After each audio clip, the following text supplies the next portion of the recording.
Oh, look at the Jolly Ranchers, okay? Jolly Rancher Skull Crusher.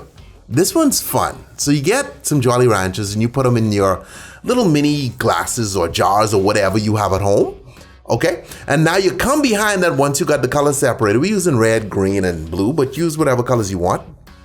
Vodka, okay? Get them all in there. Seal those bad boys up. Give them a little shaking. Now, guys, they're not going to change as quickly as we're doing it, but they're going to change. Okay, slide that aside. Got our 2 shot glasses. We're using skulls.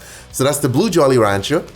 That's the red Jolly Rancher. We come behind with the green, but you need a little bit of, splash guard in there. A little mixer, a little lemon lime soda. You put in your 2 skulls, and there you have it. Okay, Jolly Rancher Skull Crusher. And then you pull one, bang, and the color changes. You see the color changing there?